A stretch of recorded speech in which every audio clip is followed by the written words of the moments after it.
When I moved here with my family in 1874, there was not a train station. We could only get to Wisner. Me and my mother and my siblings had come from Iowa to Wisner, and their father met us and brought us on into Norfolk. But that was as far as we could go.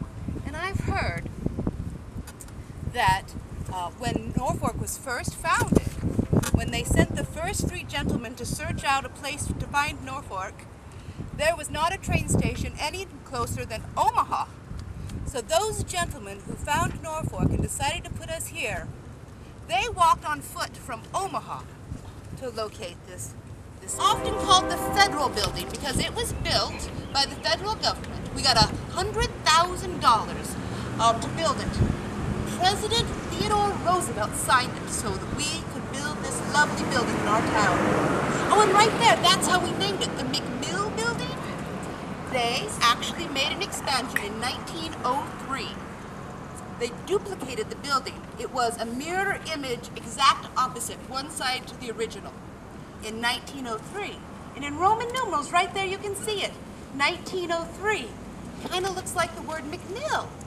And so we started calling it the McMill Building. You know, I first came to this town at the request of Colonel Charles Mathewson to help him build his mill. But I'm sorry, I'm getting ahead of myself.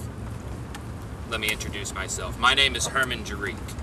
I am, or rather was, the first mayor of Norfolk. As I was saying, I came to this town at the request of Colonel Mathewson to help him build his mill. He was determined, you see, as the settlement of Norfolk grew, to build not only a sawmill, but a grist mill as well. That's a grain mill, for those of you that don't know.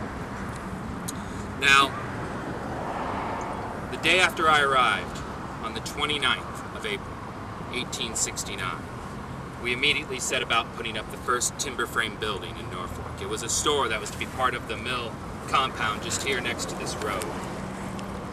The lower timbers were brought down from near the Yellow Banks, where at that time there was a great body of oak.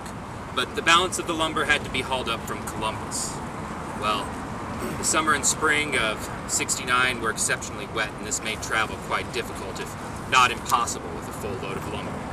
There are no bridges between here and Columbus, save a low-water bridge over the Union Creek near what is now called Madison, and another over the Shell Creek down near the Hague Farm. Now I tell you, every time it rained, that bridge over the Shell would become impassable. We would have to camp out there until the waters went down. Many days were wasted in this manner, but eventually we had ourselves the first timber frame store north from Columbus and west from West Point. It wasn't easy, but with perseverance, we rose up from the hard Nebraska plain. So we talked about things like the first mayors of Norfolk.